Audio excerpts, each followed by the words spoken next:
God is talking to the house of Israel now. He tells them in Isaiah chapter 46 and in verse 3. This is what God tells them. He says, "Listen to me, O house of Jacob, and all the remnant of the house of Israel, you who have been born by me by birth and have been carried from the womb."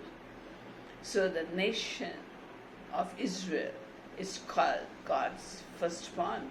That is what he told the Pharaoh, that you let my firstborn go or I will kill all your firstborn. So the nation of Israel has from the birth been protected by the Lord Jesus Christ. We find that when Pharaoh saw that the Israelites were multiplying rapidly, he gave orders to the midwives, Shiphrah and Puah. He told them, if a son is born to the mother, throw it in the Nile, and if a daughter is born, let her live.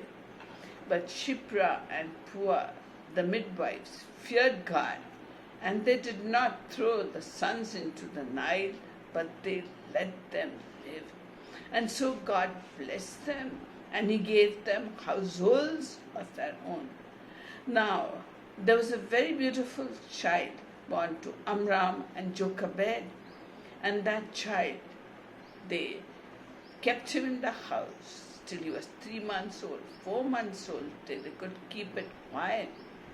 And then they had no heart, Jochebed had no heart to throw the child into the Nile.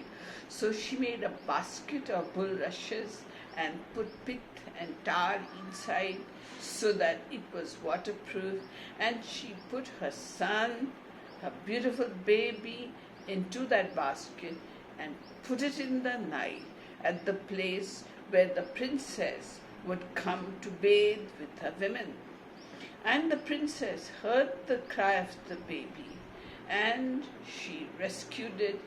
And immediately the boy's sister, the child's sister Miriam, who was a young girl at that time, came and asked the princess, "Do you want me to get a nurse for the child?" And the princess said yes. So she quickly ran and called the mother, Jochebed, and the princess paid and employed the mother herself.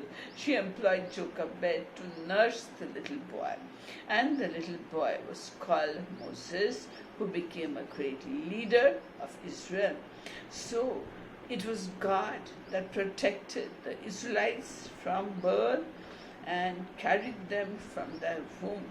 And the nation of Israel grew and multiplied rapidly, even though the Egyptians were ordered and the Israelites were ordered to throw the boys into the Nile.